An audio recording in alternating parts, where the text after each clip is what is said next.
نحمده ونصلي على رسوله الكريم اما بعد فاعوذ بالله من الشيطان الرجيم بسم الله الرحمن الرحيم رب اشرح لي صدري ويسر لي امري واحلل عقدة من لساني يفقهوا قولي ونفخ في الصور فصعق من في السماوات ومن في الارض إلا من شاء الله ثم نفخ فيه أخرى فإذا هم قيام ينظرون وأشرقت الأرض بنور ربها ووضع الكتاب وجيء بالنبيين والشهداء وقضي بينهم بالحق وهم لا يظلمون ووفيت كل نفس ما عملت وهو أعلم بما يفعلون وسيق الذين كفروا إلى جهنم زمرا حتى إذا جاءوها فتحت أبوابها وقال لهم خزنتها ألم يأتكم رسل منكم يتلون عليكم آيات ربكم وينذرونكم لقاء يومكم هذا قالوا بلى ولكن حقت كلمة العذاب على الكافرين قيل ادخلوا أبواب جهنم خالدين فيها فبئس مثوى المتكبرين وسيق الذين اتقوا ربهم إلى الجنة زمرا حتى إذا جاءوها وفتحت أبوابها وقال لهم خزنتها سلام علیکم طبتم فادخلوها خالدین وقالوا الحمد لله الذي صدقنا وعده وأورثنا الأرض نتبوأ من الجنة حيث نشاء فنعم أجر العاملين وترى الملائكة حافين من حول العرش یسبحون بحمد ربهم وقضی بینہم بالحق وقیل الحمد للہ رب العالمین۔ اور اس روز سور پھونکا جائے گا اور وہ سب مر کر گر جائیں گے جو آسمانوں اور زمین میں ہیں سوائے ان کے جنہیں اللہ زندہ رکھنا چاہے۔ پھر ایک دوسرا سور پھونکا جائے گا اور یکا یک سب کے سب اٹھ کر دیکھنے لگیں گے۔ زمین اپنے رب کے نور سے چمک اٹھے گی، کتاب اعمال لا کر رکھ دی جائے گی، انبیاء اور تمام گواہ حاضر کر دیے جائیں گے، لوگوں کے درمیان ٹھیک ٹھیک حق کے ساتھ فیصلہ کر دیا جائے گا، ان پر کوئی ظلم نہ ہوگا، اور ہر شخص کو جو کچھ بھی اس نے عمل کیا تھا اس کا پورا پورا بدلہ دے دیا جائے گا۔ لوگ جو کچھ بھی کرتے ہیں اللہ اس کو خوب جانتا ہے۔ اس فیصلے کے بعد وہ لوگ جنہوں نے کفر کیا تھا جہنم کی طرف گروہ در گروہ ہانکے جائیں گے، یہاں تک کہ جب وہ وہاں پہنچیں گے تو اس کے دروازے کھولے جائیں گے اور اس کے کارندے ان سے کہیں گے، کیا تمہارے پاس تمہارے اپنے لوگوں میں سے ایسے رسول نہیں آئے تھے جنہوں نے تم کو تمہارے رب کی آیات سنائی ہوں اور تمہیں اس بات سے ڈرایا ہو کہ ایک وقت تمہیں یہ دن بھی دیکھنا ہوگا؟ وہ جواب دیں گے، ہاں آئے تھے، مگر عذاب کا فیصلہ کافروں پہ چپک گیا۔ کہا جائے گا، داخل ہو جاؤ جہنم کے دروازوں میں، یہاں اب تمہیں ہمیشہ رہنا ہے، بڑا ہی برا ٹھکانہ ہے یہ متکبروں کے لیے۔ اور جو لوگ اپنے رب کی نافرمانی سے پرہیز کرتے تھے انہیں گروہ در گروہ جنت کی طرف لایا جائے گا، یہاں تک کہ جب وہ وہاں پہنچیں گے اور اس کے دروازے پہلے ہی کھولے جا چکے ہوں گے تو اس کے منتظمین ان سے کہیں گے کہ سلام ہو تم پر، بہت اچھے رہے، داخل ہو جاؤ اس میں ہمیشہ کے لیے۔ اور وہ کہیں گے، شکر ہے اس خدا کا جس نے ہمارے ساتھ اپنا وعدہ سچ کر دکھایا اور ہم کو زمین کا وارث بنا دیا، اب ہم جنت میں جہاں چاہیں اپنی جگہ بنا سکتے ہیں، بس بہترین اجر ہے عمل کرنے والوں کے لیے۔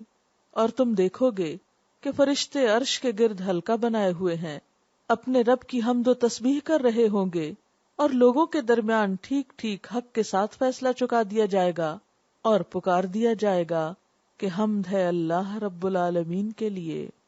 وَنُفِخَ فِي الصُّورِ، اور سور میں پھونک مار دی جائے گی، فَصَعِقَ مَن فِي السَّمَاوَاتِ وَمَن فِي الْأَرْضِ، تو بے ہوش ہو جائیں گے وہ سب جو آسمانوں اور زمین میں ہیں، یعنی پہلے سور پھونکنے پر، الا من شاء اللہ، مگر جس کو اللہ بچانا چاہے اس بے ہوشی سے وہ بچ جائے گا۔ صحابہ نے نبی صلی اللہ علیہ وسلم سے الا من شاء اللہ کی تفسیر پوچھی تو آپ نے فرمایا جب سور پھونکا جائے گا تو ہر چیز فنا ہو جائے گی، صرف جبریل علیہ السلام، میکائیل، اسرافیل اور اسرائیل علیہ السلام باقی رہ جائیں گے۔ تو اللہ تعالیٰ ملک الموت سے پوچھیں گے کون باقی رہ گیا، وہ بتائیں گے تو اللہ تعالیٰ فرمائیں گے میکائیل کی جان قبض کر لو، اس کے بعد اسرافیل کی جان قبض کرنے کا حکم دیں گے، پھر پوچھیں گے تو بتائیں گے جبرائیل اور میں باقی ہوں، تو اللہ تعالیٰ فرمائیں گے تم بھی مر جاؤ، تو وہ بھی مر جائیں گے۔ پھر اللہ تعالیٰ جبریل علیہ السلام سے یہی سوال کریں گے تو کہیں گے اے رب تو غیر فانی اور حی قیوم ہے اور میں فانی ہوں۔ اللہ تعالیٰ فرمائیں گے ٹھیک کہا، اب تم بھی مر جاؤ، اور وہ بھی وہیں گر جائیں گے اور جان نکل جائے گی۔ کل من علیہا فان ویبقى وجہ ربک ذو الجلال والاکرام، صرف ایک ہستی جس پر موت نہیں آئے گی وہ اللہ رب العزت کی ہے۔ تو اس سے اللہ من شاء اللہ، جس کے بارے میں اللہ چاہے، تو اس سے مراد کیا ہے کہ اس گھبراہٹ کے موقع پر 4 بڑے فرشتے جو ہیں یہ بچ جائیں گے، پھر اس کے بعد آہستہ آہستہ یہ بھی ختم ہو جائیں گے، صرف اللہ کی ذات باقی رہے گی، بقا اسی کو ہے۔ ثم نفخ فیہ اخری، پھر اس میں دوسرا سور پھونکا جائے گا، فاذا هم قیام ینظرون، تو جب وہ کھڑے ہو کر دیکھ رہے ہوں گے، سب کو دوبارہ زندہ کر دیا جائے گا، بالکل ایسے جیسے جب انسان سوتا ہے تو اس کی روح چلی جاتی ہے، پھر صبح ہوتی ہے تو دوبارہ جاگتا ہے، روح آ جاتی ہے، ایسے ہی قیامت کے دن دوبارہ جی اٹھیں گے، سو کے اٹھ جائیں گے۔ وَأَشْرَقَتِ الْأَرْضُ بِنُورِ رَبِّهَا، اور زمین اپنے رب کے نور سے جگمگا اٹھے گی، چمک اٹھے گی۔ وَوُضِعَ الْكِتَابُ، اور کتاب اعمال لا کے رکھ دی جائے گی۔ وَجِيءَ بِالنَّبِيِّينَ، سارے نبیوں کو لے آیا جائے گا، انبیاء بلا لیے جائیں گے۔ وَالشُّهَدَاءُ، اور شہداء بھی آ جائیں گے جو انبیاء کے بعد شہادت حق کا کام کرتے رہے۔ وَقُضِيَ بَيْنَهُمْ بِالْحَقِّ، اور ان کے درمیان یعنی لوگوں کے درمیان حق کے ساتھ فیصلہ کر دیا جائے گا، بالکل ٹھیک ٹھیک فیصلہ کر دیا جائے گا۔ وَهُمْ لَا يُظْلَمُونَ، اور وہ ظلم نہ کیے جائیں گے۔ وَوُفِّيَتْ كُلُّ نَفْسٍ مَّا عَمِلَتْ، اور ہر شخص کو پورا پورا دے دیا جائے گا جو اس نے عمل کیا ہوگا۔ وَهُوَ أَعْلَمُ بِمَا يَفْعَلُونَ، اور لوگ جو کچھ بھی کرتے ہیں اللہ اس کو خوب جانتا ہے۔ وَنُفِخَ فِي الصُّورِ، اور پھونک ماری جائے گی سور میں۔ کیوں؟ بالکل ایسے ہی جیسے امتحان کے خاتمے کا اعلان ایک گھنٹی بجا کر کیا جاتا ہے، جس کا مطلب یہ ہے کہ جو شخص جو کچھ لکھ چکا ہے بس لکھ چکا ہے، اب مزید اور کچھ کرنے کا نہیں، قلم رکھ دیے جائیں اور پرچے سپرد کر دیے جائیں ممتحن کے۔ ہم سب بھی اس دنیا میں امتحان کے لیے بھیجے گئے ہیں، اور جس دن سور پھونکا جائے گا ہر شخص جس حال میں بھی ہوگا اسی حال میں بیٹھا رہ جائے گا، گھنٹی بج جائے گی اور اتنی شور والی زوردار آواز ہوگی کہ فَصَعِقَ مَنْ فِي السَّمَاوَاتِ وَمَنْ فِي الْأَرْضِ، گھبرا اٹھیں گے، بے ہوش ہو جائیں گے وہ سب جو آسمانوں میں ہیں اور زمین میں۔ اس کو نفخۃ الموت بھی کہا جاتا ہے۔ بے ہوشی سے مراد یہاں موت ہے، ہر زندہ چیز کا مرنا۔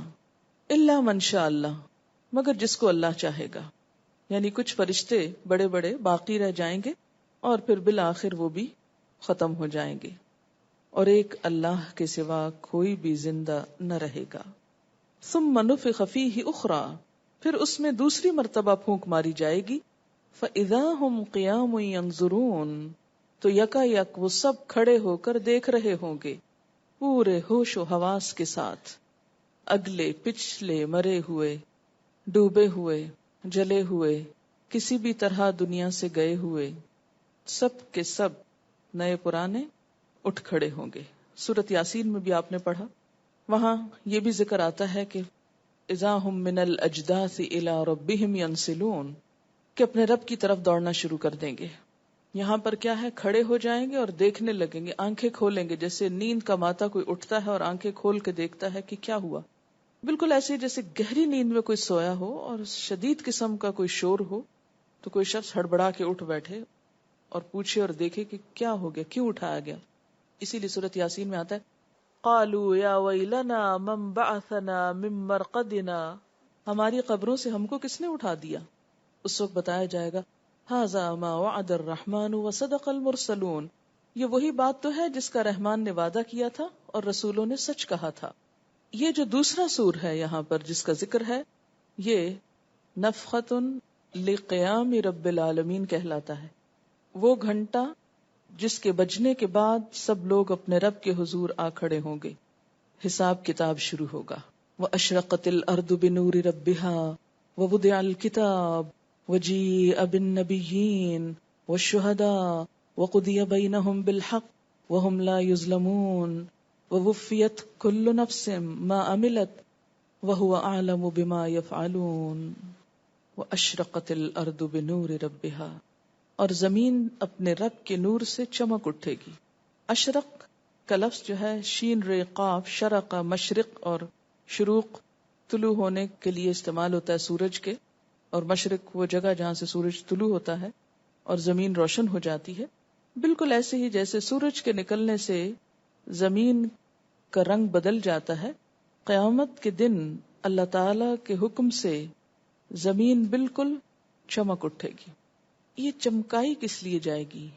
جیسے ایک اور روایت میں آتا ہے کہ زمین جو ہے وہ بالکل ایک گول روٹی کی طرح، جیسے میدے کی چپاتی ہوتی ہے، بالکل اسی طرح سفید نظر آئے گی. یہاں پر آ رہا ہے کہ چمک بھی رہی ہوگی. اصل حقیقت تو اللہ تعالیٰ ہی جانتا ہے، لیکن کچھ یوں سمجھ میں آتی ہے بات، یا انسان کچھ یوں امیجن کر سکتا ہے کہ جب کسی چمکدار چیز کے اوپر کچھ رکھا جائے تو جو بھی اس پہ رکھا جائے وہ زیادہ نمایاں ہو کے دکھتا ہے. بالکل ایسے ہی ہے کہ جیسے ایک بلب روشن ہوتا ہے، اگر عام کہیں پر آپ گزر رہے ہیں اور کہیں کو بلب لگا ہوا ہو تو شاید آپ نوٹس بھی نہ کریں کہ یہاں کوئی بلب لگا ہوا ہے، لیکن جو ہی آپ اس کو آن کریں گے تو کیا ہوگا، اس کے چمکنے سے ہر چیز روشن ہو جائے گی. گویا جو کوئی بھی زمین کے اوپر چیز ہوگی ایک ذرے برابر بھی، وہ بھی زمین کے چمکنے سے نکھر کر سامنے آ جائے گی. کسی بھی روشنی سے وہ کچھ نظر آنے لگتا ہے جو عام حالات میں نظر نہیں آتا. یعنی زمین اندر باہر سے، زمین کی ظاہری باطنی حالت، انسانوں کی ظاہری چھپی حالت، سب کچھ نکھر کے سامنے آ جائے گا. وَوُضِعَ الْكِتَابُ، اور کتاب رکھ دی جائے گی. یہ کون سی کتاب ہوگی؟ نامہ اعمال سامنے لا کے رکھ دی جائے گی. ہر انسان نے جو کچھ کیا اب یہ دیکھو. اس کے علاوہ وجیء بالنبیین، نبیوں کو لایا جائے گا. والشہداء، اور ان کے علاوہ شہداء کو بھی لایا جائے گا. یہ شہداء کون ہیں؟ اشارہ ہے امت مسلمہ کی طرف، کیونکہ دوسرے پارے میں آتا ہے وَكَذَلِكَ جَعَلْنَاكُمْ أُمَّةً وَسَطًا لِتَكُونُوا شُهَدَاءَ عَلَى النَّاسِ، ہم نے تم کو امت وسط بنایا تاکہ تم تمام انسانوں کے لیے گواہ ہو جاؤ. وَالشُّهَدَاء، کیونکہ شہداء کا کام بھی یا مقصد دنیا میں بھیجے جانے کا وہی ہے جو اس سے پہلے انبیاء علیہم السلام کا رہا ہے. جس کام کے لیے اللہ تعالیٰ نے پچھلے ادوار میں نبیوں کو اٹھایا، ان کے سلسلے کے بعد پھر اللہ تعالیٰ نے ایک امت اٹھائی اور اس امت کو کہا کنتم خیر امت اخرجت للناس، تم بہترین امت ہو جسے لوگوں کے لیے نکالا گیا ہے.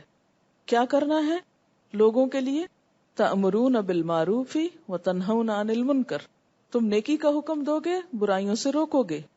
گویا امت مسلمہ دنیا کی تمام اقوام کے اندر ایک نمایاں مقام رکھتی ہے.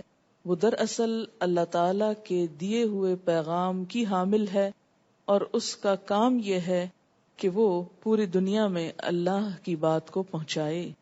تو گویا جہاں سب انسان کھڑے ہوں گے زمین پر، وہ جگمگا رہی ہوگی، اور اس پر کھڑا ہوا ہر شخص اور جو وہ لے کر آیا وہ بھی پوری طرح نمایاں ہوگا، کہیں چھپ نہ سکے گا. یعنی کہیں ایسی جگہ نہیں ان کو ملے گی کہ جا کے کسی اوٹ میں شرمندگی کے مارے چھپ کے بیٹھ جائیں. نہیں، روشنی میں سامنے، کتاب بھی سامنے، اعمال نامہ ساتھ، انبیاء آ گئے اور شہداء. اور اس سے مراد وہ لوگ بھی ہیں جو ہر دور میں امر بالمعروف اور نہی عن المنکر کا کام کرتے رہیں. جب یہ سب کچھ مکمل ہو جائے گا، یہ سب چیزیں سامنے آ جائیں گی، تو کیا ہوگا؟ وَقُضِیَ بَیْنَهُم، فیصلہ کیا جائے گا. بینہم، ہم کون ہے؟ انسان سارے، ان کے درمیان یعنی لوگوں کے بیچ میں فیصلہ ہوگا. کیسا فیصلہ ہوگا؟ بالحق، کی حق کے ساتھ. وہم لا یظلمون، اور وہ ظلم نہ کیے جائیں گے، کسی پر کچھ بھی ظلم نہ ہوگا.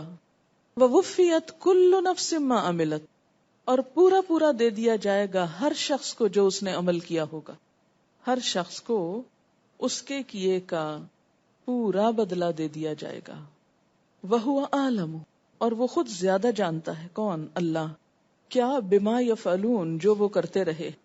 اسے کسی کاتب کی، کسی حاسب کی، کسی گواہ کی ضرورت نہیں. وہ سب کچھ خود بھی جانتا ہے کہ کون کیا کر کے آیا ہے.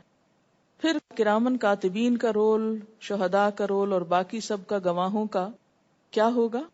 کہ وہ دراصل ایک گواہی یا حجت قائم کریں گے. اس سے کیا ہو جاتا ہے مانا؟ کہ حق کی گواہی دینے والے بھی، اور پھر اس کے علاوہ بھی انسان کے اعمال کی گواہی دینے والے سب آ جائیں گے. اب آپ دیکھیے کہ انسان کہاں بچ کے جا سکتا ہے نا. ذرا تصور میں لائیے اس پورے سین کو، دل باہر آتا ہے کہ انسان کسی ایسے پلیٹ فارم پہ کھڑا ہو جہاں روشنی ہو، پوری طرح نمایاں ہو، چمک رہا ہو. کیونکہ زمین ساری، جیسے پیچھے آپ پڑھ چکے نا، سب برابر کر دی جائے گی. لا تری فیہا عوجا ولا امتا، کوئی اونچ نیچ، کوئی کچھ نہیں رہے گا، بالکل سیدھی چٹیل میدان ہو جائے گی. پھر چمک اٹھے گی، لوگ اس پہ کھڑے ہوں گے. بس اتنی ہی جگہ ہوگی جتنے میں سب لوگ کھڑے ہو سکیں. کوئی کہیں بھاگ نہ سکے گا. بھاگ تو اب بھی ہم کہیں نہیں سکتے اس دنیا سے. ہر ایک کا نام اعمال اس کے ہاتھ میں ہوگا. انبیاء بھی کھڑے ہوں گے، ہر امت کا حساب ہوگا. پھر وہ گواہ بھی کھڑے ہوں گے، وہ لوگ بھی کھڑے ہوں گے جنہوں نے لوگوں کو نیکی کا حکم دیا اور برائیوں سے روکا اور لوگوں نے ان کی بات نہ مانی. رسولوں کو بلا کے کیا پوچھا جائے گا؟ جیسے پیچھے آتا نا وَلَنَسْأَلَنَّ الْمُرْسَلِينَ، ہم ضرور سوال کریں گے رسولوں سے. کیا سوال ہوگا رسولوں سے؟ تم نے پیغام پہنچایا کہ نہیں؟ تو امتیں کیا کہیں گی؟ کہ پہنچایا. کیونکہ امتوں سے پھر پوچھا جائے گا ماذا اجبتم المرسلین، تم نے رسولوں کو کیا جواب دیا. اور کوئی شخص جھوٹ نہ بول سکے گا. آپ کو یاد ہے کہ حضور صلی اللہ علیہ وسلم نے خطبہ حجۃ الوداع کے موقع پر کیا فرمایا تھا؟ الا هل بلغت. میکسیمم لوگ وہاں جمع تھے. آپ نے پوچھا لوگوں سنو، کیا میں نے تم کو میسج پہنچا دیا؟ میں نے بات پوری پہنچائی؟ الا هل بلغت. تو لوگوں نے کیا کہا؟ بلا، آپ نے پہنچا دی اور نصیحت کا حق ادا کر دیا.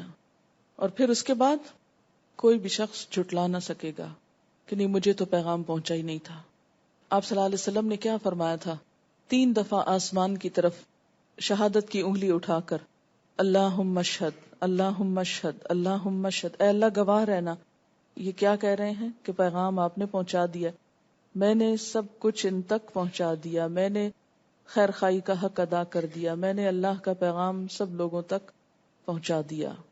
جس طرح آپ نے خیر خواہی کے ساتھ لوگوں کو پیغام پہنچایا، اسی طرح اب امت مسلمہ کا فرض ہے پوری امت کے حیثیت سے بھی. کیوں؟ اس لیے کہ کذالک جعلناکم امۃ وسطا لتکونوا شہداء علی الناس. پھر کنتم خیر امۃ، امت کا ہر فرد اس بات کا ذمہ دار ہے کہ اپنے عمل یا قول یا فعل یا مال یا کسی بھی طرح حق کے پیغام کو ان لوگوں تک پہنچائے جہاں بات نہیں پہنچی. اور پھر کچھ لوگ خاص طور پر اس کام کے لیے وقف ہونے چاہیے. جیسے ایک اور آیت میں آتا ہے وَلْتَكُمْ مِنْكُمْ أُمَّةٌ يَدْعُونَ إِلَى الْخَيْرِ وَيَأْمُرُونَ بِالْمَعْرُوفِ وَيَنْهَوْنَ عَنِ الْمُنْكَرِ. تم میں ایک امت، ایک گروہ ہونا چاہیے جو لوگوں کو خیر کی طرف بلائے، نیکی کا حکم دے، برائیوں سے روکے.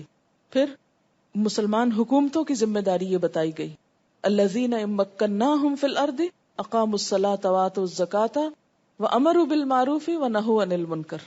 اس کے بعد عام مومن مردوں اور مومن عورتوں کو کہا گیا والمومنون والمومنات بعضهم اولیاء بعض یامرون بالمعروف وینہون عن المنکر.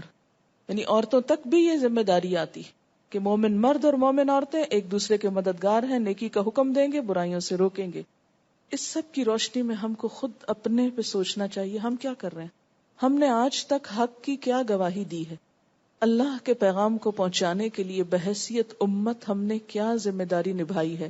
یہ جب سب کھڑے ہوں گے، زمین چمک رہی ہوگی، کتاب سامنے رکھی ہوگی، انبیاء آ جائیں گے اور گواہ بھی موجود ہوں گے، اور گواہ کے معنی کو اگر ذرا وسیع کر لیا جائے تو امت مسلمہ کے علاوہ جو بھی گواہ ہیں جو انسانوں کے حق یا خلاف گواہی دیں گے، اور پھر ان سب چیزوں کی روشنی میں جو فیصلہ ہوگا اور کسی پہ ظلم نہ ہوگا، تو ہم اپنا مقام سوچیں.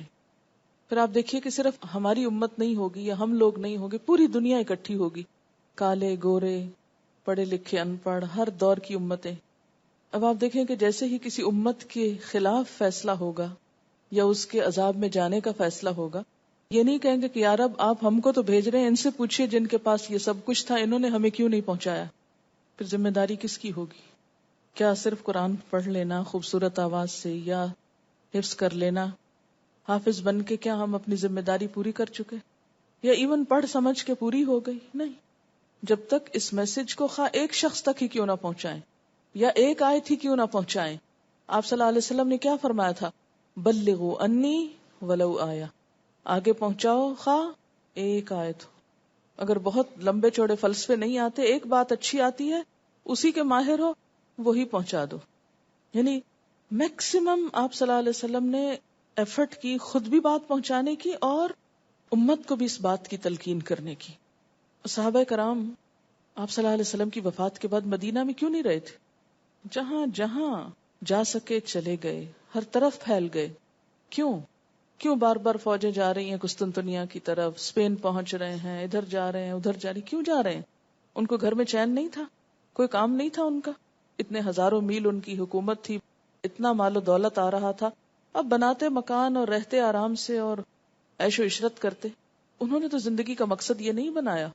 لیکن آج امت مسلمہ کا حال کیا ہے کہ ہم میں سے کتنے لوگ ہیں جو صرف اس غرض کے لیے ہجرت کرتے ہو. دنیاوی پریشانیوں سے، جنگوں سے اور بہت سی وجوہات سے تو مائگریشن بہت ہو رہی. دنیا کی ایک بڑی آبادی جو ہے وہ اپنے ملکوں سے، وطنوں سے، شہروں سے، گھروں سے نکالی جا چکی.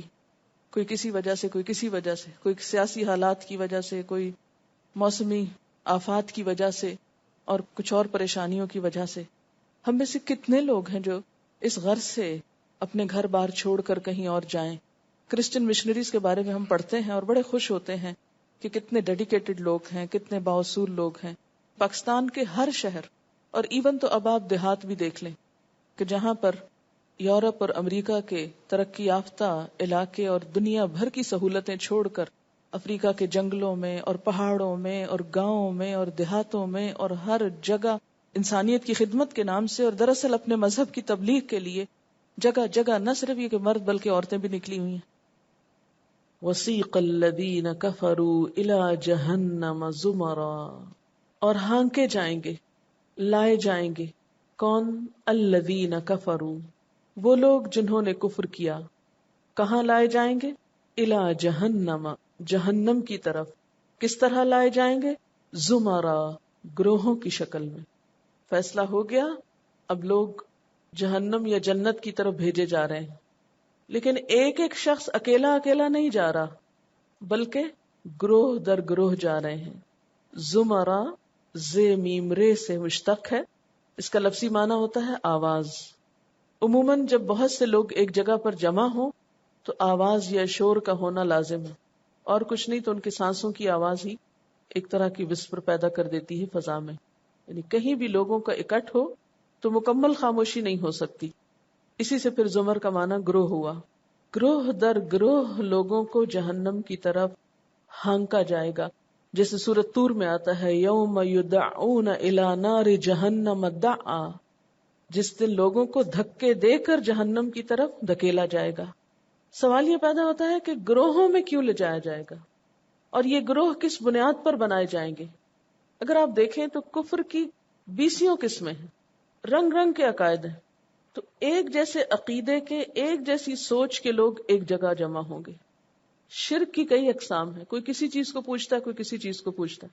مثلا جو سورج کو پوجنے والے ہیں ان کو اکٹھا کر دیا جائے، جو حضرت عیسیٰ علیہ السلام کو خدا کا بیٹا مانتے ہیں ان کو اکٹھا کر دیا جائے، جو فرشتوں کو خدا کی بیٹیاں سمجھتے ہیں ان کو اکٹھا کر لیا. مثلا دنیا میں بھی انسان تنہا نہیں ہوتا، اکیلا نہیں ہوتا، کسی نہ کسی کے ساتھ اس کی کوئی ایفیلیشن، ایسوسیشن، تعلق، واسطہ، رشتہ، محبت، دوستی، کچھ نہ کچھ ضرور ہوتا ہے. تو المرء مع من احبہ، قیامت کے دن انسان انہی کے ساتھ ہوگا جن سے وہ محبت کرتا ہوگا، جن کی طرح کی سوچ ہوگی، جن کی طرح کے عمل ہوں گے. اس لیے گروہوں کی شکل میں لوگ جہنم کی طرف لائے جائیں گے. سورۃ ہود میں آتا ہے فاتبعوا امر فرعون، فرعون کی قوم نے فرعون کی پیروی کی. وما امر فرعون برشید، اور فرعون کا حکم یا فرعون کا معاملہ کچھ سمجھداری پر مبنی نہ تھا. یقدم قومہ یوم القیامہ، وہ پیش قدمی کرے گا اپنی قوم کی قیامت کے دن، یعنی اپنی قوم کو لیڈ کرے گا. فاوردہم النار، پھر انہیں آگ میں لے جا وارد کرے گا، یعنی فرعون کے فالوورز فرعون کے ساتھ ہوں گے. پھر اسی طرح جو لوگ نماز نہیں پڑھتے ان میں سے بعض فرعون کے ساتھ ہوں گے، بعض قارون کے ساتھ ہوں گے، بعض حامان کے ساتھ ہوں گے، جیسا کہ ایک اور حدیث سے ہمیں پتہ چلتا ہے. اگر تکبر کی وجہ سے کسی نے نماز نہیں پڑھی تو فرعون کے ساتھ ہوگا، مال کی محبت کی وجہ سے نماز نہیں پڑھی تو قارون کے ساتھ ہوگا. تو قیامت کے دن لوگ اپنے عمل اور اپنی سوچ کے اعتبار سے گروہوں میں بٹ جائیں گے، اپنے لیڈرز کے اعتبار سے کہ کس کے فالوور تھے. اسی طرح ایک حدیث میں آتا ہے کہ قیامت کے دن جاہلی شعراء کا جھنڈا امر القیس کے ہاتھ میں ہوگا، یعنی شاعروں کا بھی ایک گروہ ہوگا، برے شاعروں کا، اور ان کا بھی ایک لیڈر ہوگا، اور جہنم کی طرف وہ سارے گمراہ کن شعراء کو ساتھ لے کے چل رہا ہوگا اور سامنے جھنڈا اٹھایا ہوگا. جیسے دنیا میں جھنڈا اٹھانے کا مطلب کیا ہوتا ہے؟ جھنڈے کو پہچان کے پیچھے لوگ فالو کر رہے ہوتے ہیں کہ ہم اس سائن کو فالو کرتے ہیں. تو قیامت کے دن بھی اس ہجوم اور بھیڑ میں لوگ اپنے اپنے سائنس دیکھ کے وہاں پہنچ جائیں گے اور ان کے ساتھ مل کے پھر وہ جہنم میں ڈالے جائیں گے اس خاص حصے میں. یعنی قیامت کے دن جہنم کی طرف جانے کے لیے لوگوں کی گروہ بندی کر دی جائے گی، گروپس میں بانٹ دیا جائے گا. اور یہاں یہ جو لفظ ہے نا سی کا، یعنی ہانک کے لے جائے جائیں گے. آپ اس کو امیجن کر سکتے ہیں جیسے مجرموں کو عدالت میں جب فیصلہ سنا دیا جاتا ہے، ان کا جرم ان پر چسپاں ہو جاتا ہے، تو پھر انہیں پولیس کے سپاہی آ کے پکڑ کر ان کے جرم کے مطابق خاص سیل میں ان کو جا کے بند کرتے ہیں. جیل کے دروازے کھولے جاتے ہیں اور وہ ان کے اندر دھکیل دیے جاتے ہیں. جہنم میں بھی اسی طرح ہوگا. مخصوص قسم کے جرائم کے لوگ اکٹھے کر کے مخصوص دروازوں سے مخصوص ایریاز میں مخصوص طرح کی سزا میں پھینکے جائیں گے. یعنی جہنم کے ہر حصے کی سزا ایک جیسی نہیں ہے. جہنم کے کئی دروازے ہیں اور ہر دروازے سے خاص مقام پہ انٹری ہوگی اور خاص قسم کے لوگ وہاں پر ڈالے جائیں گے. حتی اذا جاؤہا، یہاں تک کہ جب وہ اس کے پاس آئیں گے، یعنی جہنم کے پاس، فتحت ابوابہا، اس کے دروازے کھول دیے جائیں گے، جہنم کے دروازے کھول دیے جائیں گے. جہنم کے دروازوں کا ذکر قرآن پاک کی اس آیت سے بھی پتہ چلتا ہے. وَإِنَّ جَهَنَّمَ لَمَوْعِدُهُمْ أَجْمَعِينَ، اور بے شک جہنم ان سب کے وعدے کی جگہ ہے. لَهَا سَبْعَةُ أَبْوَابٍ، اس جہنم کے 7 دروازے ہیں. لِكُلِّ بَابٍ، ہر دروازے کے لیے، منہم ان میں سے جزء مقسوم، ایک حصہ مخصوص کر دیا گیا ہے. ہر دروازے کے لیے جہنمیوں میں سے ایک حصہ مخصوص کیا گیا ہے. سورۃ الحجر کی آیت نمبر 43 اور 44 ہے. قیامت کے روز فرشتے جہنم کے بند دروازے کھولیں گے تاکہ مخصوص قسم کا گناہ کرنے والوں کو مخصوص دروازے سے اندر داخل کیا جائے. اب کیا ہوگا کہ جب وہ جہنم میں جائیں گے، وقال لهم خزنتها، تو جہنم کا داروغہ ان سے کہے گا، کیا کہے گا؟ الم یأتکم رسل منکم، کیا تمہارے اندر تمہارے میں سے کوئی رسول نہیں آئے تھے؟ یتلون علیکم آیات ربکم، جو تم پر تمہارے رب کی آیات پڑھ کر سناتے. وینذرونکم لقاء یومکم ھذا، اور تمہیں آج کے اس دن کی ملاقات سے خبردار کرتے. قالوا بلا، وہ کہیں گے ہاں آئے تو تھے. ولکن حقت کلمۃ العذاب علی الکافرین، لیکن کافروں پہ عذاب کی بات حق ہو گئی. سورۃ الملک میں بھی آتا ہے کلما القی فیہا فوج، جب جہنم میں کوئی فوج، وہاں زمر کی بجائے لفظ فوج آتا ہے، فوج بھی لوگوں کا اکٹھ ہوتا ہے نا. کلما القی فیہا فوج سألہم خزنتہا الم یأتکم نذیر، قالوا بلا قد جاءنا نذير فكذبنا وقلنا ما نزل الله من شيء ان انتم الا في ضلال كبير وقالوا لو كنا نسمع او نعقل ما كنا في اصحاب السعير فاعترفوا بذنبهم فسحقا لاصحاب السعير فاعترفوا بذنبهم فسحقا لاصحاب السعير. ہر بار جب کوئی گروہ جہنم میں ڈالا جائے گا، دربان ان سے سوال کریں گے، تمہارے پاس کوئی خبردار کرنے والا نہیں آیا تھا؟ وہ جواب دیں گے، ہاں خبردار کرنے والا آیا تھا مگر ہم نے اسے جھٹلا دیا اور کہا اللہ نے کچھ بھی نازل نہیں کیا اور تم لوگ زبردست گمراہی میں پڑے ہوئے ہو. تب جہنمی حسرت سے کہیں گے کاش ہم دنیا میں سنتے یا سمجھتے تو آج اس بھڑکتی ہوئی آگ کے سزاواروں میں شامل نہ ہوتے. اس طرح وہ اپنے گناہوں کا اعتراف کریں گے. لعنت ہے ان جہنمیوں پر. اسی طرح قرآن پاک کی دوسری آیات سے بھی ہمیں جہنم کے داروغوں کا پتہ چلتا ہے کہ جو جہنم میں پہنچنے والوں سے سوال جواب کریں گے، اس وقت ان سے کچھ سوال ہوں گے. پھر اسی طرح یہ بھی پتہ چلتا ہے کہ مخصوص دروازے سے مخصوص مجرموں کو ڈالنے کے بعد دروازہ بند کر دیا جائے گا. جیسے جیل کے اندر مجرموں کو لے جا کر پھاٹک بند کر دیے جاتے ہیں، بڑے بڑے لوہے کے دروازے کلوز کر دیے جاتے ہیں، وہاں بھی ایسے ہی ہوگا. سورۃ البلد میں آتا ہے والذین کفروا بآیاتنا ہم اصحاب المشأمہ علیہم نار مؤصدہ. جن لوگوں نے ہماری آیات ماننے سے انکار کیا وہ بدبخت لوگ ہیں، قیامت کے روز ان پر جہنم کی آگ ہوگی دروازے بند کی ہوئی. اسی طرح سورۃ الہمزہ میں بھی آتا ہے وما ادراک ما الحطمہ نار اللہ الموقدہ التی تطلع علی الافئدہ انہا علیہم مؤصدہ فی عمد ممددہ. تم کیا جانو چکنا چور کرنے والی جگہ کیا ہے؟ اللہ کی خوب بھڑکائی ہوئی آگ جو دلوں تک پہنچے گی، وہ ان پر دروازے بند کی ہوئی ہے اس حالت میں کہ وہ اونچے اونچے ستونوں میں گھرے ہوئے ہوں گے اور اتنا اندھیرا وہاں ہو جائے گا کہ ہاتھ کو ہاتھ سجھائی نہ دے گا. یعنی دروازے بند ہونے کے بعد جہنم میں اتنا اندھیرا ہو جائے گا کہ کسی کو کوئی چیز نظر نہ آئے گی. حضرت ابو ہریرہ رضی اللہ تعالیٰ عنہ سے روایت ہے کہ فرماتے ہیں کیا تم لوگ جہنم کی آگ کو دنیا کی آگ کی طرح سمجھتے ہو؟ ہرگز نہیں. جہنم کی آگ تو تارکول سے زیادہ سیاہ ہے. تارکول وہ ہوتی ہے نا جو سڑک بناتے ہوئے اوپر کالا سا مادہ جسے لک بھی کہتے ہیں وہ ڈالی جاتی ہے، اور وہاں پر سب لوگ اپنے گناہوں کا اعتراف کر لیں گے. ظاہر ہے کہ کتاب سامنے ہو، اعمال نامہ سامنے ہو، گواہ ساتھ کھڑا ہو، کون انکار کر سکتا ہے؟ اس وقت تو انکار ہو ہی نہیں سکتا، سبھی اقرار کر لیں گے بلا، کیونکہ اس کے بغیر چارہ ہی نہیں. اب جھوٹ بول کے کہاں جانا ہے؟ اس وقت آواز آئے گی قیل ادخلوا ابواب جہنم خالدین فیہا، کہا جائے گا داخل ہو جاؤ جہنم کے دروازوں میں، ہمیشہ رہنے والے ان میں. فبئس مثوى المتکبرین، کتنا برا ہے انجام تکبر کرنے والوں کا، کتنا برا انجام تکبر کرنے والوں کا. تو اس سے کیا پتہ چلتا ہے کہ جہنم میں لے جانے والی صفات میں سب سے بری صفت تکبر کی ہے.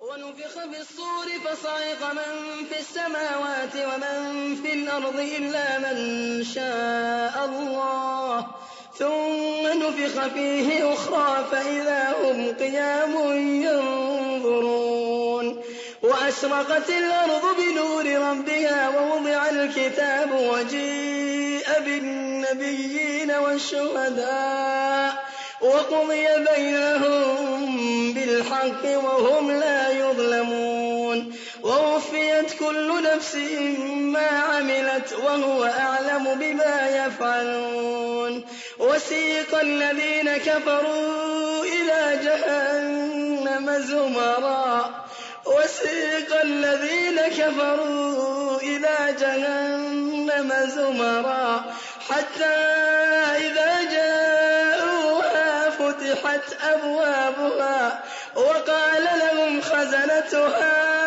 ألم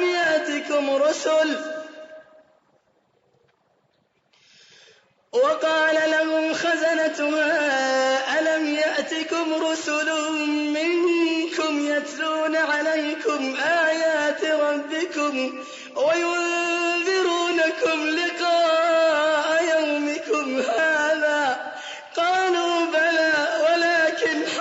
حقت كلمة العذاب قالوا بلى ولكن حقت كلمة العذاب على الكافرين قيل ادخلوا أبواب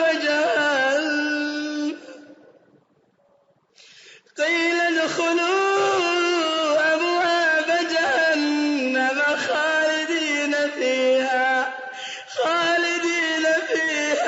فبئس مثوى المتكبرين. وسیق الذین اتقوا ربهم الی الجنۃ زمرا، اور جو لوگ اپنے رب کی نافرمانی سے پرہیز کرتے تھے، تقوی اختیار کرتے تھے، انہیں بھی گروہ در گروہ جنت کی طرف لے جایا جائے گا. حتی اذا جاؤوہا، یہاں تک کہ جب وہ اس پر پہنچیں گے، فتحت ابوابہا، اور اس کے دروازے کھول دیے جائیں گے، پہلے سے ہی کھلے ہوں گے.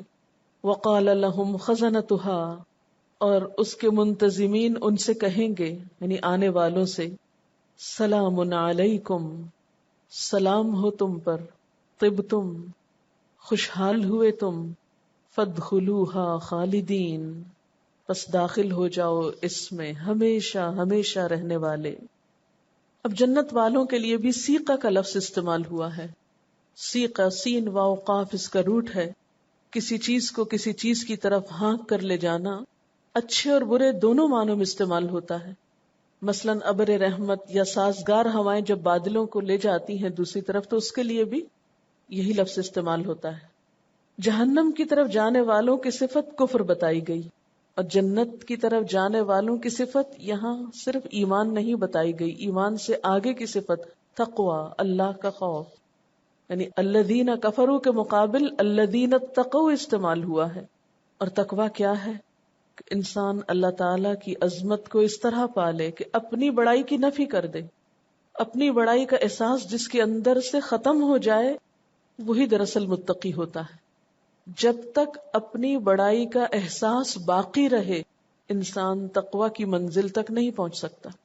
جب تک یہ خیال آتا رہے کہ میں بڑی چیز ہوں، میرا ہر کام بہت اچھا ہے، میں بہت نیک ہوں، میں بہت عالم ہوں، میں بہت سمجھدار ہوں، میں سب سے آگے ہوں، تو یاد رکھیے یہ ساری باتیں منہ سے بولی ہوئی یا دل میں سمجھی ہوئی اپنے بارے میں یہ تقوی کے منافی ہیں.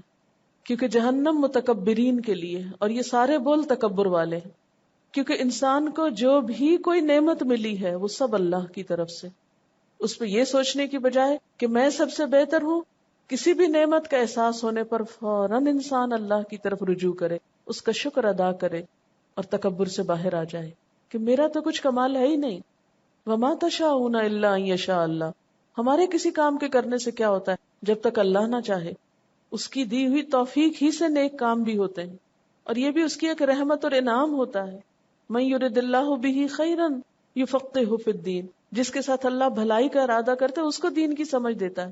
تو پھر تکبر کا کہاں مقام ہے؟ رزق اللہ کی تقسیم ہے، جس کو وہ مال دیتا ہے وہ مالدار ہوتا ہے. تکبر کی گنجائش کہاں ہے کہ انسان اس کو پا کر دوسروں کو اپنے سے کمتر سمجھنے لگے. اسی طرح عقل، سمجھ، ذہانت، بولنے کا طریقہ، کوئی بھی نعمت جو کچھ بھی ملا سب اس کا احسان اور انعام ہے. اس میں سے کسی بھی چیز کے خالق ہم نہیں ہیں. تو متقی انسان وہ ہوتا ہے جو اپنی بڑائی کے احساس کو ختم کر دے کہ میں بھی کوئی چیز ہوں. وسیق الذین اتقوا ربهم الی الجنۃ زمرا، تقوی والے بھی اپنے رب کی طرف گروہ در گروہ لے جائے جائیں گے. اس سے پتہ چلتا ہے کہ تقوی بھی اکیلے رہ کے حاصل نہیں ہو سکتا، تقوی بھی گروہ میں رہنے سے ڈیولپ ہوتا ہے. اور پھر اسی گروہ میں انسان قیامت کے دن جنت کی طرف جائے گا. جس لیول کے لوگوں کے ساتھ ہوا، جس طرح کے نیک اعمال اس نے کیے، جس طرح جہنم میں جانے والوں کی گروہ بندی ہوگی اسی طرح جنت میں جانے والوں کی بھی گروہ بندی ہوگی. وہاں پھر گروپس بن جائیں گے لوگ، ایک سوچ، ایک خیال اور ایک طرح کے کام کرنے والے. سب سے آگے تو انبیاء ہوں گے، پھر مقربین ہوں گے، پھر ابرار ہوں گے، اور اسی طرح درجہ بدرجہ. جنت کے 100 درجے ہیں. اور المرء مع من احبہ، انسان انہی کے ساتھ ہوگا جن سے وہ محبت کرتا ہوگا. آج ہم سب کو اپنے دلوں کا جائزہ لینا چاہیے کہ کیا اللہ کے رسول صلی اللہ علیہ وسلم کے ساتھ ہماری محبت ہر انسان سے بڑھ کر ہے، ہر عالم اور ہر رشتے اور ہر کسی بھی انسان سے بڑھ کر؟ کیونکہ بعض اوقات ہم جب عام انسانوں کی طرف یا بعض اوقات اپنے استادوں یا علماء کی طرف نسبت کرنے لگتے ہیں تو ان کی محبت میں بڑھ جاتے ہیں بنسبت اللہ کے رسول صلی اللہ علیہ وسلم کی محبت کے. یہ چیز بھی ایمان کے منافی ہے. ایمان مکمل نہیں ہوتا جب تک اللہ کے رسول صلی اللہ علیہ وسلم کو ہر انسان سے بڑھ کر نہ چاہا جائے. ہم اپنی نسبت کس کی طرف کرتے ہیں؟ ہم کس کے ساتھ اٹھنا چاہتے ہیں؟ کس کے نام سے پہچانے جانا چاہتے ہیں؟ کس کے ساتھ رہنا چاہتے ہیں؟ یہ ہم سب کی اپنی پھر چوائس ہے.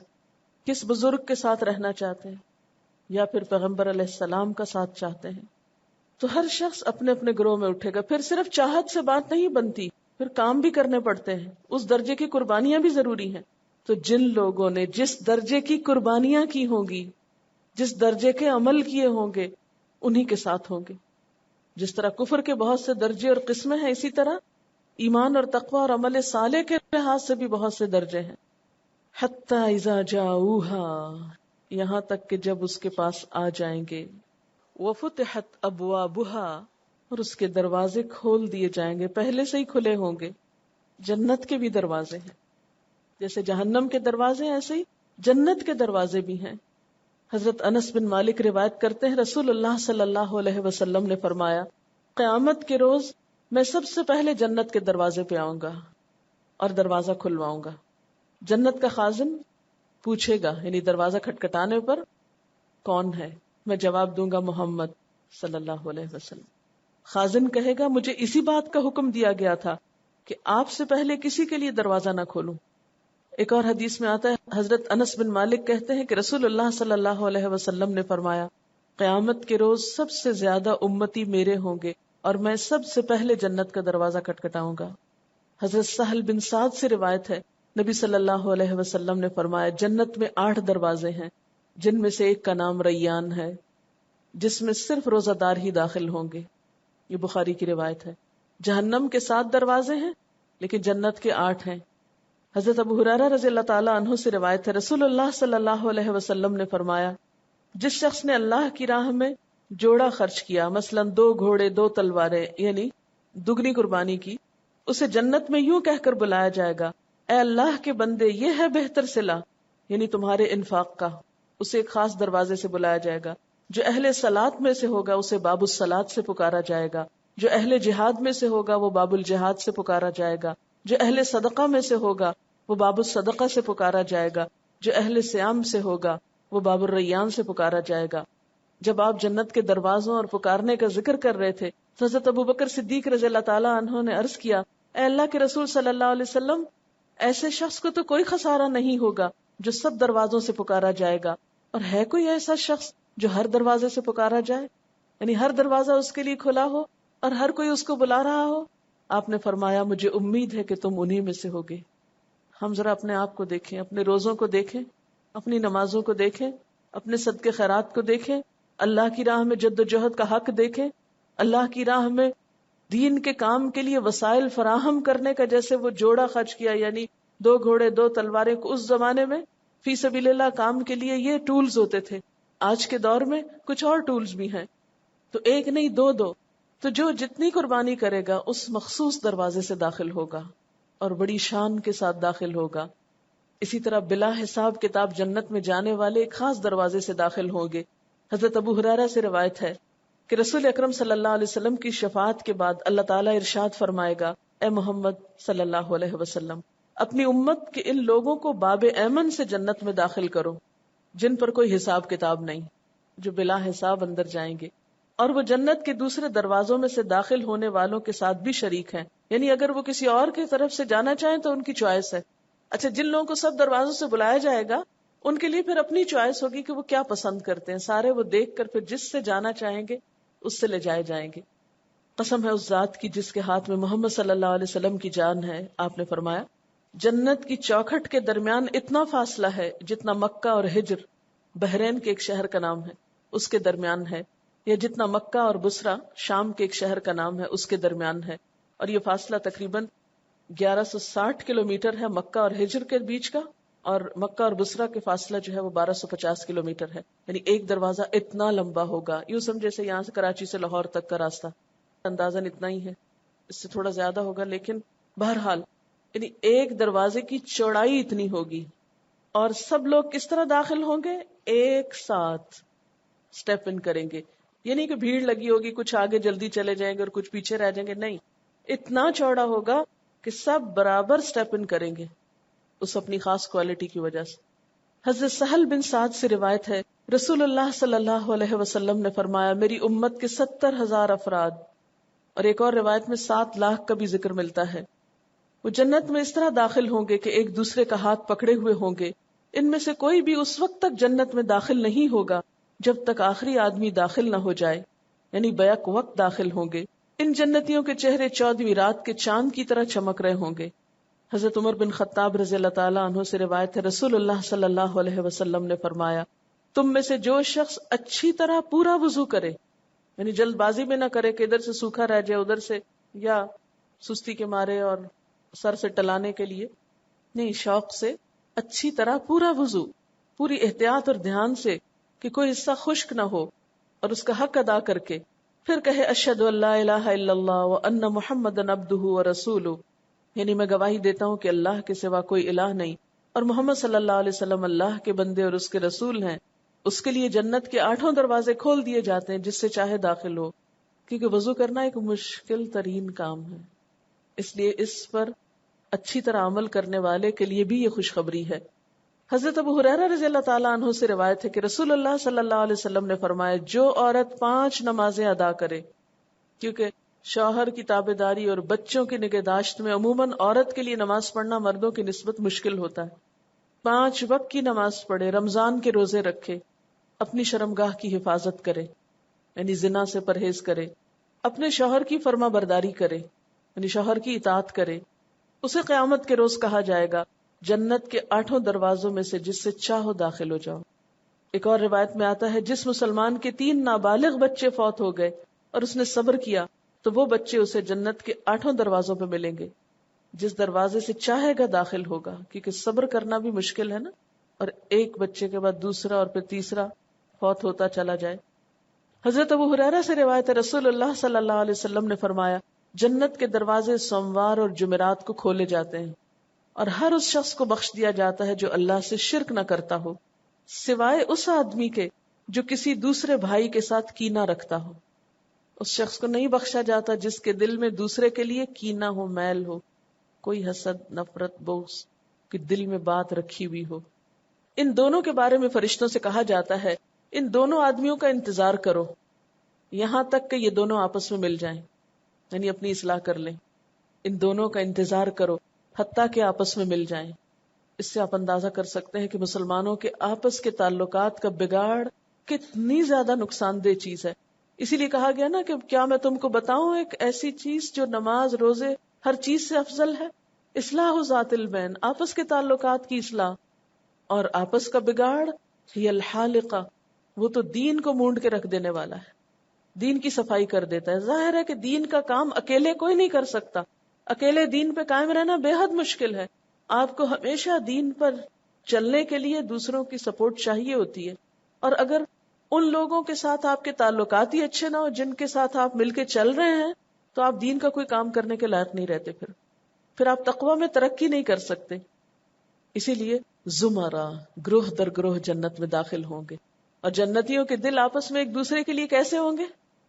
ہم سب اپنے آپ کو خود ٹیسٹ کر سکتے ہیں، اپنی عبادات کو دیکھ کے، اپنے اخلاق اور معاملات اور اپنے دل کی حالت، کیونکہ تقوی والوں کے لیے جنت ہے نا، اور یہ کینہ، حسد، بغض جو تقوی کے منافی ہے، اور وہاں زیادہ جنم لیتا ہے جہاں تکبر کا احساس ہو، کیونکہ تکبر وہ بیج ہے جس سے یہ ساری خرابیاں پھوٹتی ہیں۔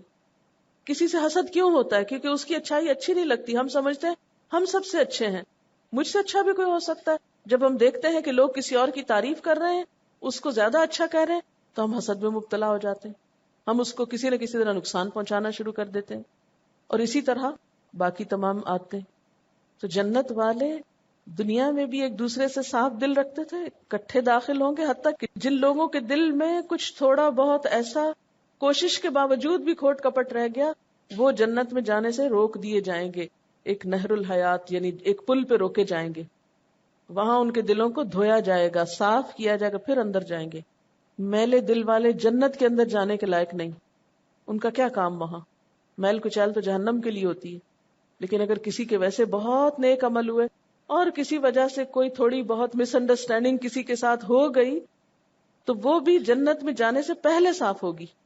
تو انتظار تو کرنا پڑے گا نا. اب سارے جا رہے ہیں اور اس کو روکا ہوا ہے یہاں، رک جاؤ، پہلے اس کو دھو پھر چلو اندر. تو کچھ تو پیچھے رہ ہی گیا نا بندہ پھر بھی. اس لیے کتنا ہی اچھا ہو کہ انسان بھلا دے سب کی غلطیوں کو، معاف کر دے سب کو اپنی خاطر، کسی کے اوپر احسان کرتے ہوئے نہیں. جیسے ابھی بات ہو رہی تھی نا کہ ہم کسی کو معاف بھی کرتے ہیں تو اس پہ احسان جتا کے. اور جنت کے دروازے جب رمضان آتا ہے تو آسمان کے دروازے کھول دیے جاتے ہیں، جہنم کے دروازے بند کر دیے جاتے ہیں، جنت کے کھول دیے جاتے ہیں اور شیاطین جکڑ دیے جاتے ہیں. وسیق الذین اتقوا ربهم الی الجنۃ زمرا.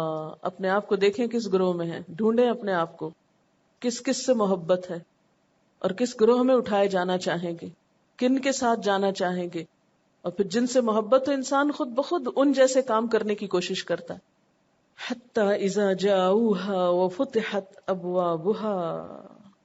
اور ایک اور حدیث میں آتا ہے کہ جنت میں سب سے پہلے جانے والے گروہ کے چہرے 14ویں رات کے چاند کی طرح چمک رہے ہوں گے، دوسرے گروہ کے چہرے آسمان پہ چمکنے والے ستاروں میں سے روشن ترین ستارے کی طرح چمکتے ہوں گے. اس سے کیا پتہ چلتا ہے؟ چہروں کی چمک میں بھی فرق ہوگا اعمال کی نسبت سے. اب چاہیں تو چمک بڑھا لیں اور چاہیں تو گھٹا لیں، جیسے کام کریں گے چمک بھی ویسی ہی آئے گی. یہ اوپر سے کچھ لگا کے چمک نہیں بنے گی. وفتحت ابوابها. اور اس کے دروازے کھول دیے جائیں گے. آپ صلی اللہ علیہ وسلم جا کے کھلوا دیں گے اور پھر آٹومیٹک ڈورز خود بخود کھلے ہوئے ہوں گے. یعنی یوں لگتا ہے نا جیسے شاہی مہمانوں کے ساتھ جو سلوک کیا جاتا ہے اہل جنت کے ساتھ وہی سلوک کیا جائے گا. کبھی آپ کو کسی بڑے محل میں یا کسی بادشاہ کے پاس جانے کا اتفاق ہوا ہوگا تو دروازوں پر کھڑے ہوتے ہیں لوگ دروازے کھولنے کے لیے. دروازہ کھولنے کی آپ کو زحمت نہیں ہوتی. تو اسی طرح عزت و اکرام کے ساتھ داخل کیے جائیں گے. وقال لهم خزنتها. اور جنت کا دربان ان سے کیا کہے گا؟ سلام علیکم. خود آگے بڑھ کے سلام کرے گا. جیسے عموماً یہ ہوتا ہے جیسے کسی 5 اسٹار میں آپ جائیں تو دروازہ کھولنے والا کھولتا اور پہلے آپ کو سلام کرتا ہے، تو وہ بھی آپ کو سلام کریں گے. اور کیا کہیں گے؟ طبتم. بہت اچھے رہے تم، مبارک ہو تم کو. یہ خیر مقدم کے الفاظ ہیں. ویلکم، اہلن و سہلن. جیسے ہم کہتے ہیں نا خوش رہو، شاد رہو، آباد رہو، پھلو پھولو، اسی معنی میں طبتم فادخلوها خالدین. ان میں رہو ہمیشہ ہمیشہ. وقالوا الحمد للہ الذی صدقنا وعدہ. اور وہ کہیں گے شکر ہے اس خدا کا جس نے ہمارے ساتھ اپنا وعدہ سچ کر دکھایا. وَأَوْرَثَنَا الْأَرْضَ نَتَبَوَّأُ مِنَ الْجَنَّةِ حَيْثُ نَشَاءُ. اور ہم کو زمین کا وارث بنایا، اب ہم جنت میں جہاں چاہیں اپنی جگہ بنا سکتے ہیں. اور یہاں زمین سے مراد جنت کی زمین ہے. اچھا، یہ جو وراثت کی بات ہے نا، یہ بڑی خوبصورت بات ہے کہ ہمیں وارث بنایا، کیونکہ حضرت آدم علیہ السلام کو جنت میں بھیجا گیا اور شیطان نے چالیں چل کے ان کو وہاں سے نکلوا دیا. تو اب جب شیطان کی چالوں کو کاٹ کے دوبارہ جنت میں جنت والے پہنچیں گے تو وہ کہیں گے الحمدللہ الذی صدقنا وعدہ. کون سا وعدہ؟ اما یأتینکم منی ھدی فمن تبع ھدای فلا خوف علیہم ولا هم یحزنون. وأورثنا الارض. اس جنت کا ہمیں وارث بنا دیا. نتبوأ من الجنت حیث نشاء. ساری جنت اپنی جہاں چاہیں جگہ بنائیں، جہاں چاہیں رہیں. تبوّأ کا لفظ ایسی جگہ پر رہائش کے لیے آتا ہے جہاں کی آب و ہوا اور ماحول رہنے والے کی طبیعت کے موافق ہو، سازگار ہو. تو جنت میں نہ صرف یہ کہ ہر ایک کا اپنا مقام ہوگا، ایک گھر ہوگا، بلکہ جہاں جب چاہے گا ملاقات کے لیے چلا جائے گا، جس سے چاہے گا جا کے ملے گا. بہترین قسم کی ٹرانسپورٹیشن کے انتظامات ہوں گے، سیر و تفریح کی جگہ ہوں گی، کوئی روک ٹوک نہ ہوگی، کوئی پابندی نہ ہوگی، کوئی ذمہ داری نہیں ہوگی، کوئی فرض نہیں ہوگا، کوئی مصروفیت ایسی نہیں ہوگی کہ جو انسان کو روک دے اپنے مرضی کا کام کرنے سے. یعنی اپنے اپنے محلات اور باغات میں تو ہوں گے ہی، لیکن اس کے علاوہ بھی جہاں چاہیں گے جا کے جگہ بنائیں گے، جتنے دن چاہیں گے رہیں گے، پھر واپس آ جائیں گے. وہاں سے جی بھر جائے تو کہیں اور چلے جائیں گے، جو جی میں آئے گا کریں گے. نتبوأ من الجنت حیث نشاء. جہاں چاہیں جائیں. اب دنیا میں تو کیا ہوتا ہے، یہاں جانے کے لیے ویزا چاہیے، وہاں جانے کے لیے ٹکٹ چاہیے، وہاں جانے کے لیے یہ پابندیاں ہیں، سیاسی جغرافیائی قیدیں ہیں، معلوم نہیں کیا کچھ ہے. لیکن جنت میں کوئی قید نہیں. نتبوأ من الجنت حیث نشاء، جہاں چاہیں ہم جنت میں جائیں، کوئی پابندی نہیں، کوئی رکاوٹ نہیں. یعنی جنت ایسی جگہ ہے جہاں انسان کو اپنی کوئی بھی خواہش پوری کرنے کے لیے کسی بھی قسم کی کوئی رکاوٹ نہ ہوگی. یعنی جنت رکاوٹوں سے خالی ہے، پابندیوں سے خالی ہے. لیکن یہ ان کے لیے ہے جو دنیا میں پابندیوں کے ساتھ رہے. جزا کے طور پہ سب پابندیاں اٹھا لی جائیں گی. نتبوأ من الجنت حیث نشاء فنعم اجر العاملین، کتنا اچھا اجر ہے عمل کرنے والوں کے لیے. اب یہاں پر متقین اور باقی کچھ نہیں کہا، عاملین. جنت کی قیمت عمل ہے، جنت کے لیے عمل کی ضرورت ہے. عمل لے کے آؤ. یعنی جو محض دوسروں کے عمل کے سہارے یا دوسروں کی سفارش کے سہارے جنت میں جانے کے لیے تیار بیٹھے ہیں، وہ جنت الحمقاء میں رہتے ہیں، احمقوں کی جنت میں رہتے ہیں. وہاں تو کیا بتایا جائے گا، فنعم اجر العاملین وترى الملائکۃ حافین من حول العرش. عدالت برخاست ہو رہی، فیصلہ ہو گیا. جنت والے جنت میں چلے گئے، جہنم والے جہنم میں. یوم الدین کا اصل کام ختم، عدالت اٹھ گئی. اب سارے فرشتے عرش کے گرد گھیرا کر لیں گے. وترى الملائکۃ حافین من حول العرش یسبحون بحمد ربہم. سب کے سب اپنے رب کی حمد و ثنا میں مشغول ہو جائیں گے. سب سبحان اللہ پکار رہے ہوں گے، الحمدللہ کہہ رہے ہوں گے. وقضی بینہم بالحق، اور سارے انسانوں کے درمیان حق کے ساتھ فیصلہ کیا جائے گا. کسی پہ کوئی ظلم نہ ہوگا. اور اس انصاف کی وجہ سے اللہ تعالیٰ کی حمد و ثنا ہوگی کہ پہلے دن سے اللہ نے جو حق کو باطل کے معیار قرار دیے تھے اور جو وعدے کیے تھے اچھے عمل کرنے والوں کے لیے، وہ سب اللہ نے پورے کر دیے. مجرموں کو الگ کر دیا اور نیک کام کرنے والوں کو الگ. تو اس سے کیا پتہ چلتا ہے کہ اصل چیز جو اللہ تعالیٰ کو حمد و شکر کے لائق بناتی ہے وہ اس کا عدل ہے. جو نیک و بد کے درمیان وہ فرق کرے گا کہ کسی پہ کوئی ظلم نہ ہوگا. کیونکہ اگر یہ نہ ہو تو دنیا اندھیر نگری ہے نا، ظلم کا گھر ہے. یعنی اگر چور ڈاکو بھی جنت میں چلے جائیں، جھوٹ بولنے والے، غیبت کرنے والے، حسد کرنے والے، دوسروں کی جڑیں کاٹنے والے، دوسروں کو نقصان دینے والے بھی سب جنت میں پہنچ جائیں، تو پھر جہنم کس کے لیے ہے؟ تو یہ تو بہت کلیئر کٹ فرق کر دیا جائے گا اچھے اور برے عمل کرنے والوں کے درمیان. اور یہی اللہ تعالیٰ کا عدل ہوگا اور اسی بنیاد پر پھر حمد و ثنا ہوگی اللہ کی. اب آپ دیکھیں کہ وہ سین پیچھے سے آپ ملائیں کہ وہ اشرقت الارض بنور ربہا ووضع الکتاب وجیء بالنبیین والشہداء وقضی بینہم بالحق. اور یہاں پھر دوبارہ دہرایا گیا وقضی بینہم بالحق. وہاں فرمایا وہم لا یظلمون، اور یہاں پر نتیجہ وقیل الحمد للہ رب العالمین. اور الحمد للہ اس پر کتنی ریلیونٹ ہے، کیونکہ آخرت کی عدالت جب اپنے اختتام کو پہنچے گی اس وقت بھی یسبحون بحمد ربہم ہوگا. اور ہر روز بھی جب اللہ کی تعریف اور اللہ کی کتاب پڑھنے کے بعد ہم یہ دعا پڑھتے ہیں کہ سبحانک اللہم وبحمدک نشہد ان لا الہ الا انت نستغفرک ونتوب الیک. السلام علیکم ورحمۃ اللہ وبرکاتہ.